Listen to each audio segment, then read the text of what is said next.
right, welcome back to the Built by Vitality podcast. We are creeping up on a year.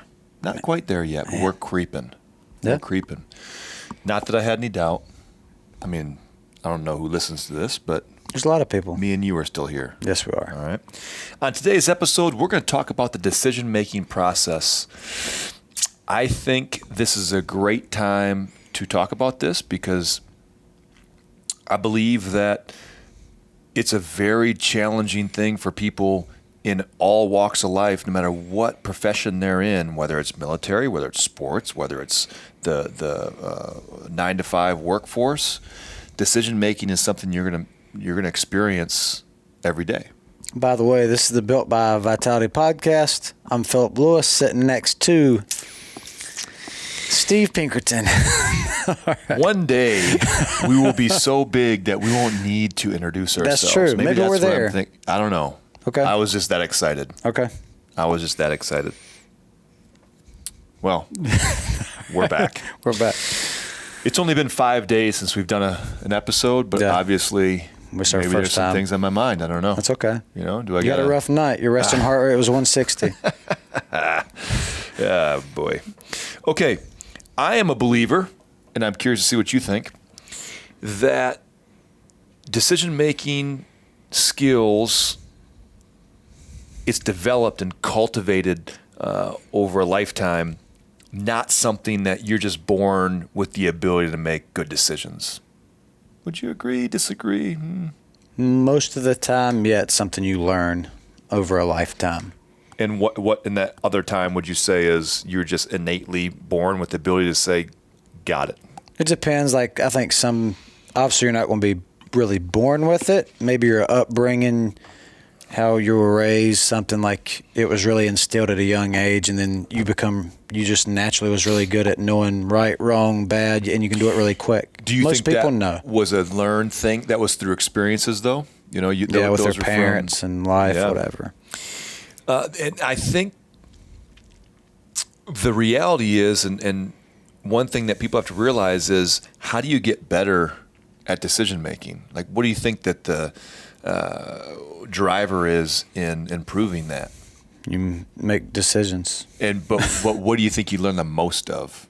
Bad decisions. Oh, yeah. But you're making decisions, and Yeah. then when the bad ones make... And that is usually the sticky point is people avoid making decisions because their fear of making the wrong one.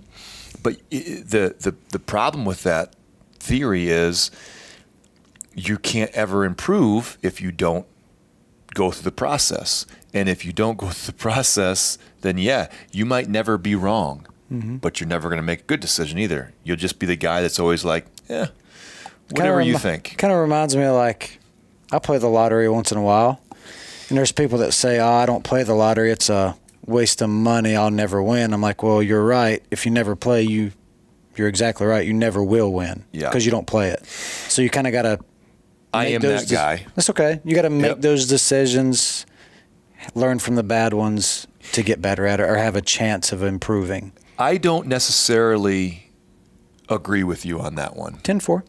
I think if I play the lottery tomorrow, Yeah. I can't learn a whole lot that's going to increase my chances No. to win the lottery. I meant your from now. chances. You have a chance of winning the lottery. Yes. If you keep making decisions, you're going to get better at it and have more chances of making good ones and improving.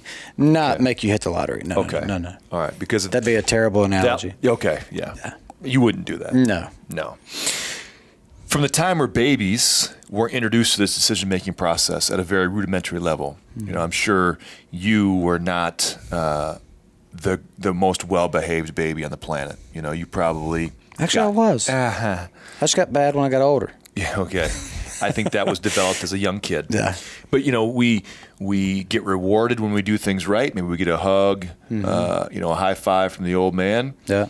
And when we go the opposite direction, we get punished. Some people, get put in a corner. Some people get told that they're very disappointed in themselves, and some people get the old hand raised to them. You know, everybody's got their own theory. I got the hand. Yep.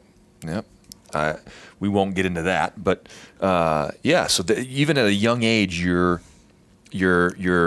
decision-making process is being formed. Now, one thing I believe is true is that the older that we get, the fewer decisions we end up making. I think you make a ton of decisions the younger you are, but they're not that consequential. I'm not saying they don't mean anything, but they're not as important. As we get older, the decisions become less and less, fewer and fewer, but the risk and the outcome are much more important from those decisions. Would you agree with that? Yes. Yeah. Like what do you think, by the time you're 21, what do you think one of the biggest decisions you made at that point was? Maybe it's something to do with a job or something to do with school.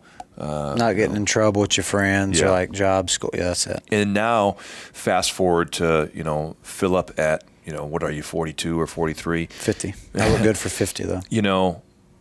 You've made some decisions that were career-changing decisions. You've made the ones that impacted not only you, but your significant other. I mean, there's a lot of things that now get layered into those decision-making, that process.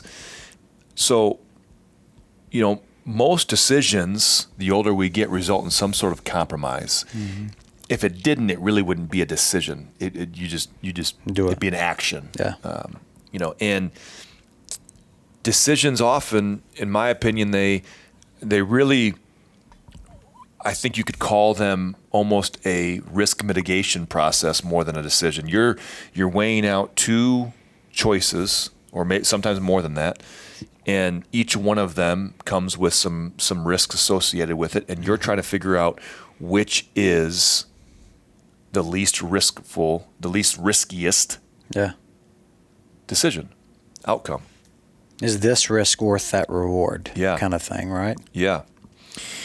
And the bigger risk on either side, the more difficult the decision. And that's where we kind of get this, paralysis by analysis. Like the more we think about things, we just get kind of frozen in the process, because our fear of making a bad decision kind of forces us to kind of turtle up and kind of hopefully let someone else make the decision. I think that's, what I've found in the business world is everybody wants someone else to make that decision for them, because then they're not held responsible. Mm-hmm. I saw it in the construction process of building this place where, you get to the end and, the fire marshal has to come in and have the final okay. Well, the fire marshal doesn't want to sign off until the building inspector has signed off. The building inspector won't sign off because he wants the fire marshal to sign off first. So what they're doing is they're trying to escape any type of culpability that they could have. So they want someone else's name to say, I looked at everything underneath this and we're good. And then then the last person can sign and say, hey, the fire marshal said we were good. I just went off what he said. And the fire marshal's like, no. I want the building inspector's name there, because then if something happens, it's the building inspector's fault. So that's my experience with just one piece of this. So let's talk about some pitfalls in the decision-making process. These are things that we can improve upon and probably immediately get better at this process.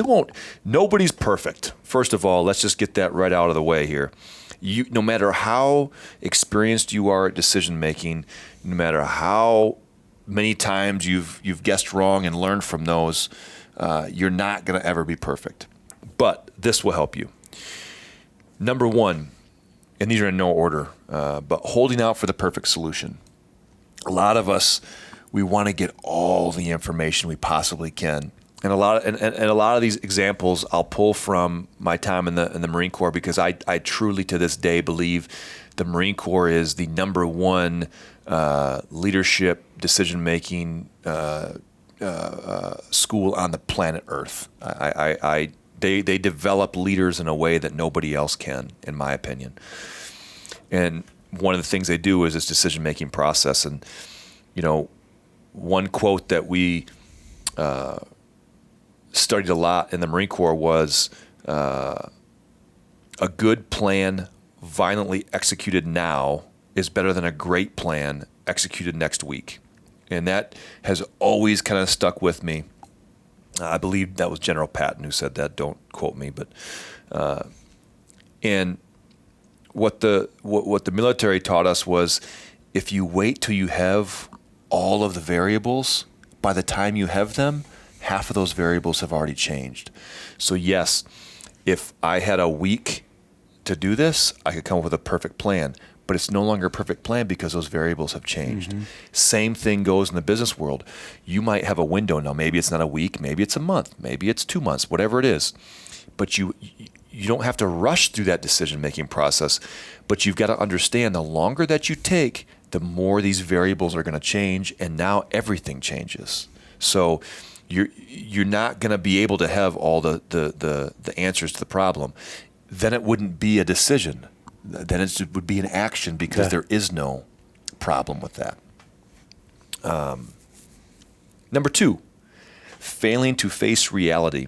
And this is basically what I would call falling in love with your plan. You come up with an idea and you optimistically, which is good. I like an optimist, but all of a sudden you think that, man, this is the best plan ever. This is the way it's going to be. This is how it's going to play out.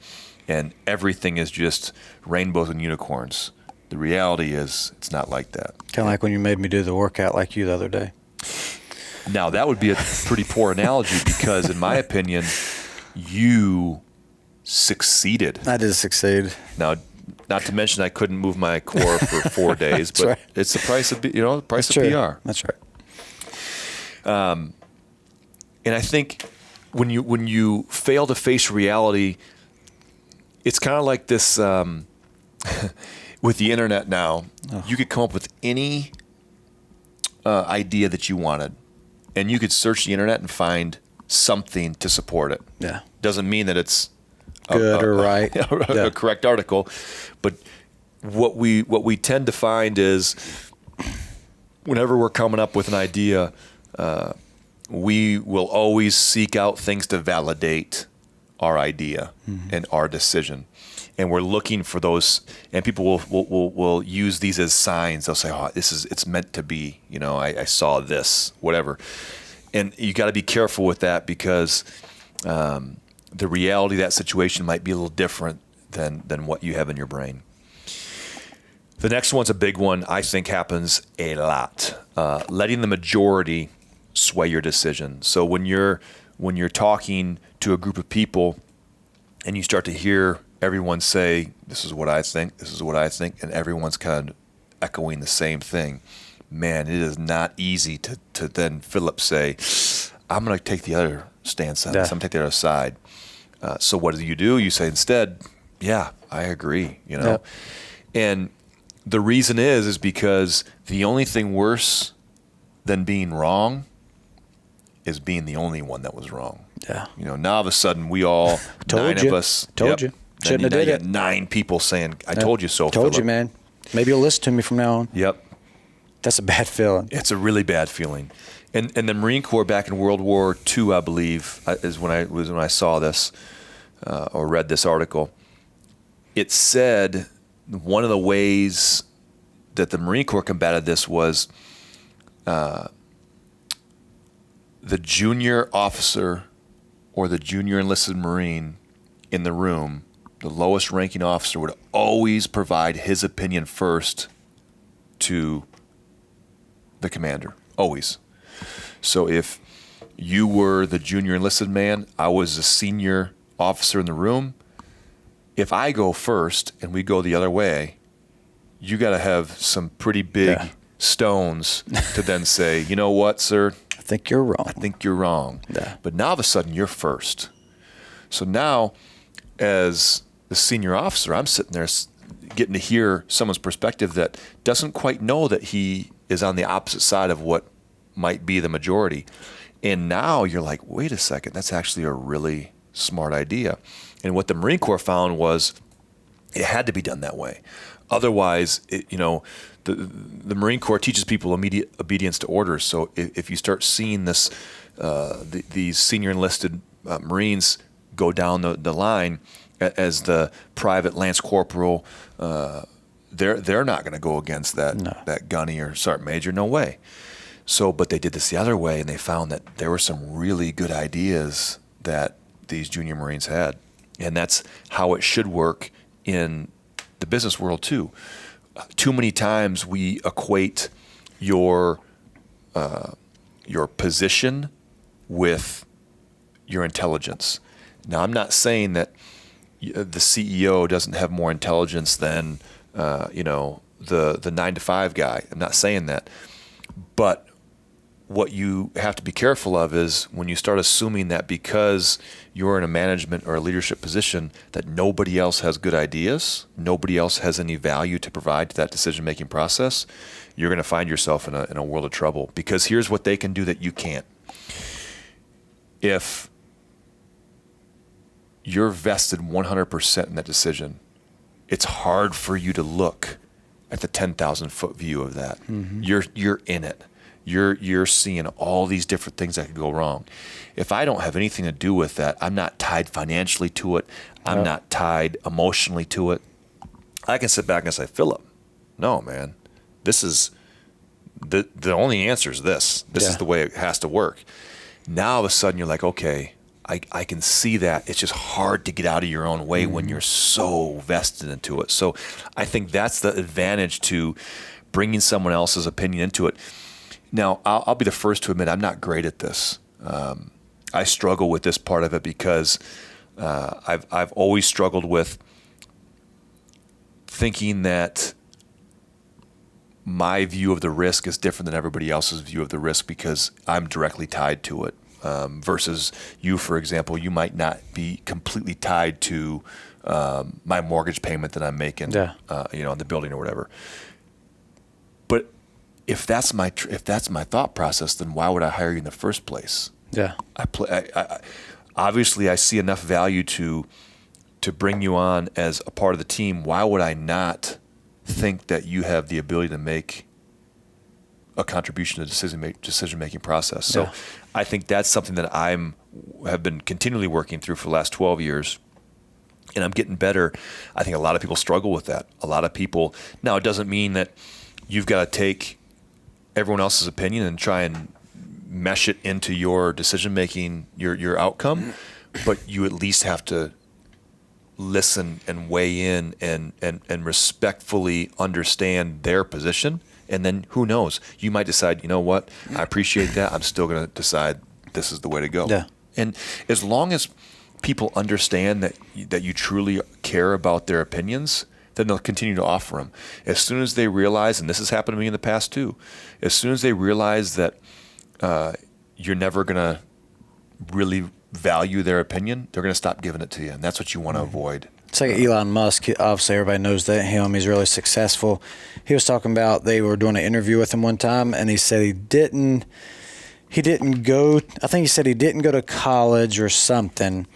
He said, but the people that work for him did, and he's like, most of them went to Harvard. He's like, they have really good ideas. They are smart people. They are part of my success as well. Like he didn't just do everything on his own. He's like, he has some really good people with him and he listens to them. Yeah. I think preconceived notions, when you the old adage of don't judge a book by its cover. I mean, that's the biggest piece of advice I'll give somebody. Just because they don't have a master's degree or a PhD doesn't mean they can't provide some value. Sometimes those people are more valuable because they've got not just book smarts, they've got some street smarts in there that they can, that experiences that they've had. When we were recruiting in the Marine Corps, I've talked about this before. I don't want a kid that has never gotten in trouble before, that's never done anything wrong and is just straight and narrow the whole way. I want some kids that have made some mistakes, that have learned from those mistakes, that have tested the boundaries a little bit, and those are the kids that I want. Those are the ones that I found to be the most successful when it comes to what I was recruiting them for. A big one is being afraid to act. The saying that bad news doesn't get better with time is a great example here. If you take too long, nothing gets better. If you just let things marinate, usually, Yeah. if it's not like a chicken or steak or something, it's amazing. Gets better. Oh, yeah. You leave it overnight. Oh, man. But bad stuff. Yes. Whew. Like asparagus, you left it out a while. Yeah, how's It's that going to go? It's going to get worse. Yeah. Yeah. Yep. I'm with you. So you got to be careful. And it's not that we're afraid to act. I don't think that nobody likes dealing with decisions that carry some consequences that no matter what you decide, it's going to be an uncomfortable outcome. And the reality is most decisions, they carry some sort of uncomfortable outcome. Again, if that wasn't the case, it would be very easy to make those decisions. That's like, do I make a turkey sandwich or a tuna fish sandwich? No. I'm not going to have to sit down and taking notes on what I want to do there. I'm going to make a decision and roll with it. And that won't really affect anybody else either. No. It's just you. No. So that one is an easy one. You just have to face the reality. There's a decision that needs to be made. Go make it. And second guessing yourself, I think if I had to pick from a list, this is probably the one that I feel holds us back the most. We spend this time, we make a decision, we feel good about it, but then we've got to follow through with that decision. We start to see some of the impact that decision has on other people. And now all of a sudden we're like, wait a second. Uh-oh. I knew it was going to be like this, but now it's real. Yeah. Maybe I shouldn't do this. Well, I will go out on a limb and tell you that it is highly unlikely that when you make your first decision and then you put your toe in the water and you start to not like the reactions from some other people, that you changing your mind and going back to the other side of the coin is not going to work out. No. It will not work out. Once your mind is made up, be confident in your decision and move forward. And that's it. And I think that's something that we're going to deal with. Every decision we make is going to have some consequences that are not going to be great. You're going to have people that second guess those decisions. That is the responsibility of leadership. I mean, if everybody agreed with everything you did, there's not a decision in that. Again, it comes down to that being an action, not a decision. That's tuna or turkey. Mm-hmm. Unfortunately, it's not always black and white. And the majority of time, the older we get, the more successful we get, the bigger those decisions are, the more consequences that come with whatever choice we make. It's not a oh, I chose correctly, everything's good. It's I chose correctly.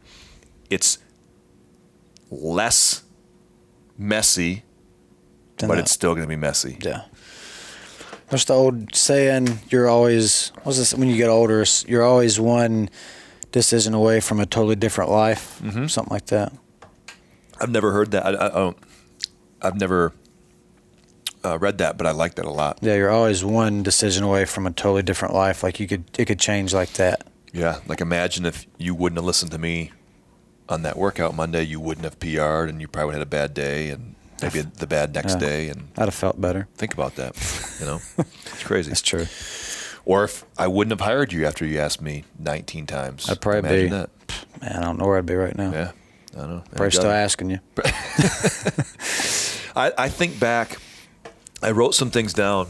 I think back to some of the big decisions that I've made in my life that kind of put me in this situation here.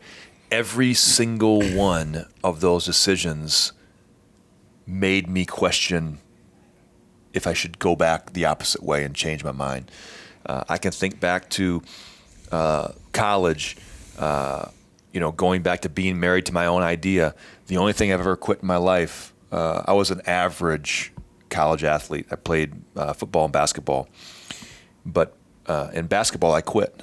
After my sophomore year, I quit. And looking back, man, that's probably the driver of why I'm so competitive now and I'm so against the idea of quitting, and I honestly think that's probably the only thing I've ever quit in my life. But I think that experience there taught me a lot. I didn't like what was happening. I thought that I deserved something different, and I had this idea in my head of what it was going to be like to not play basketball anymore. And as soon as I quit, I was like, man, that was a really terrible decision. I don't think I've ever seen you quit anything. Yeah. Or heard about anything but that. Yeah. I remember a workout recently that was a partner workout. Somebody caught an old calf cramp or something. Yeah. And instead of like laying down and holding their calf like I would have done and left my partner hanging, I seen this guy, Steve Pinkerton, doing some old double unders on one leg. Yeah. And he does them better on one leg than most people with two. It was pretty discouraging for myself because I'd have laid down. I think those experiences, they drove that stuff. Maybe if I didn't quit, I wouldn't have been this competitive or wouldn't have been so against it, which maybe my wife and kids would like me not to be so competitive. But I think back, and that shaped who I was. And then I think of building vitality. And you talk about second guessing yourself. I still remember to this day, as if it was in the room. I was sitting down with Jess, and I said, "Man, we were 2 months from opening. The building was built, gym set up, but I just the stress and anxiety of the bills and all the decisions that I had to make, and I just remember looking at Jess and saying, "Man, if I could unwind this whole thing and go back to 7285 West Winds Boulevard, I would, in a heartbeat. I'd do it. I'd flip that switch." And I remember she looked at me like, "What in the world?" Like she had no idea that. But that was, looking back now, it's easy to say, "Oh man, what an easy decision it was to do this." But that was one of those. That's probably the biggest decision that I made in my life, was deciding to build this facility and try and go a different way than most people were going. And then the last one, I can think of, employee issues and how that I was failing to face reality and second guessing myself and letting the majority sway my decision. And that's really hard when you've got to make a decision that isn't very popular, but it has to be done.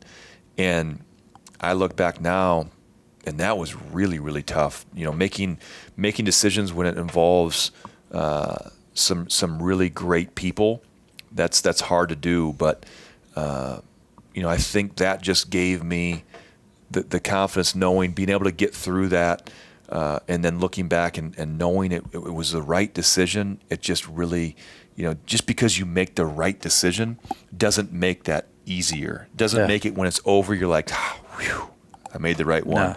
Sometimes making the right one, you're like, man, the other decision would have been so much easier and so much more enjoyable. But, those are just 3 examples. I think we can all sit back and say, what are some of the biggest decisions that shaped who we are? And then we can look at that list of 6 things, those pitfalls, and I bet you we were moments away from falling into one of those pitfalls. One of the ways the Marine Corps taught leadership was very simple. They use an acronym. Everything in the Marine Corps is an acronym. Everything.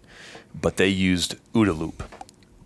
Observe, orient, decide, act. OODA loop.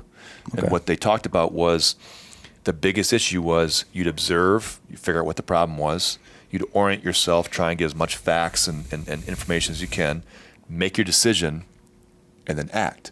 And the problem that they said was, most people, they do the observe, orient, decide, but they don't act, and they're stuck in this loop, and they just go around and around and around. And in order to get out, you got to act. And they taught me, no matter what decision I made, good or bad, it was over and it was time to move forward. You didn't look back. You learned from it, but you never, the previous decision never influenced the next decision.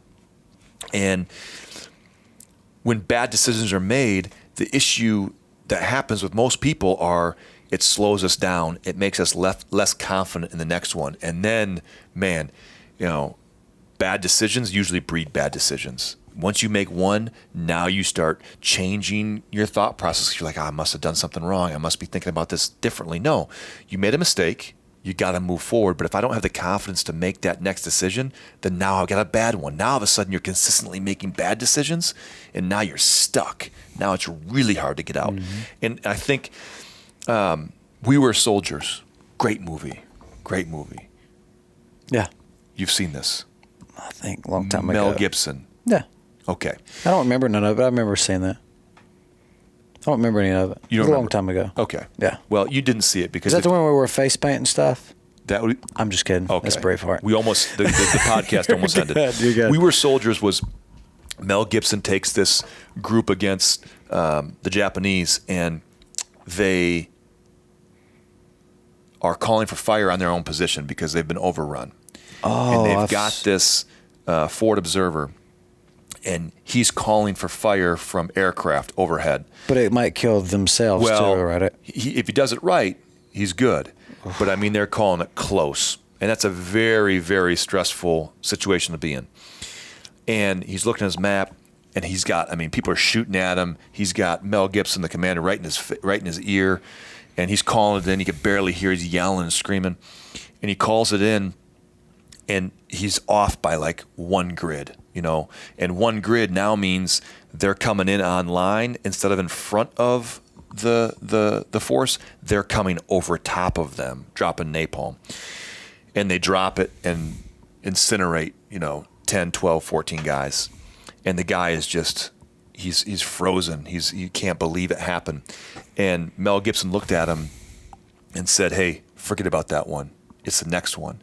And that, you think about that, and to be able to make that mistake where you killed people, Yeah. the direct result of your mistake is people dying. But guess what? If you don't get it right the next time, it doesn't matter where you call for fire, you're going to get overran and everyone's going to die. Mm-hmm. So I think that's a great example. Now, granted, in the real world, our decisions usually don't carry anywhere near that severity. But what a great example of moving on. Like, hey, you screwed that one up. And as a leader, think about that. Yeah.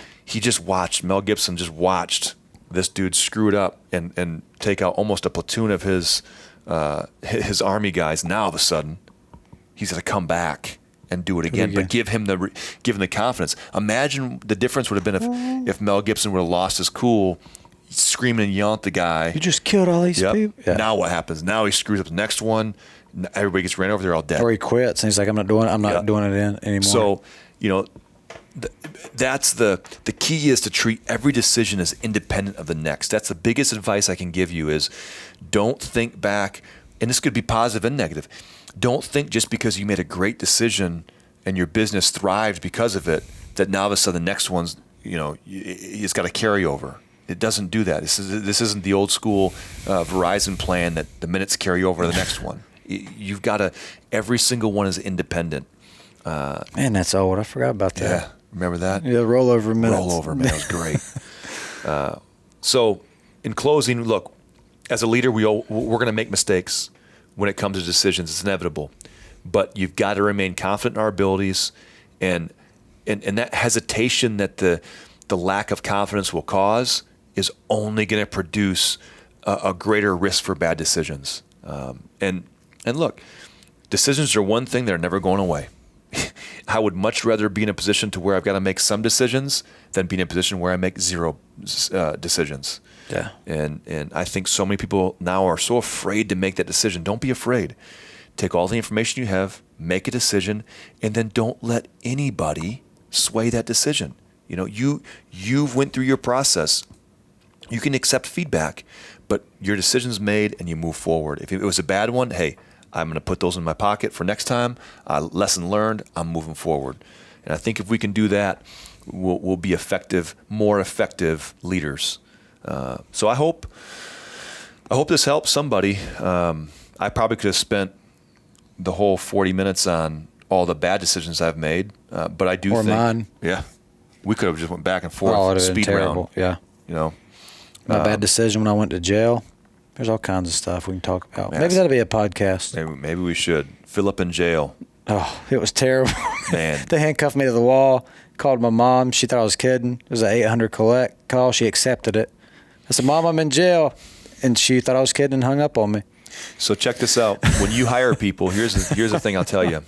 I didn't know this. Oh, he man. left this off his resume. So what I would encourage you to do when you hire a new employee, you may want to pull the old file because we might have background. some coaching changes coming up here. Come on. But we'll see. It's not on my record anymore. Oh, it's not. It's gone. It's expunged. It was expunged, We'll so see. you won't find that. We will have Phillips Police Report on the file Oh, next my time. gosh. All right, guys. Have a great rest of your day. This is the Built by Vitality podcast. Yes.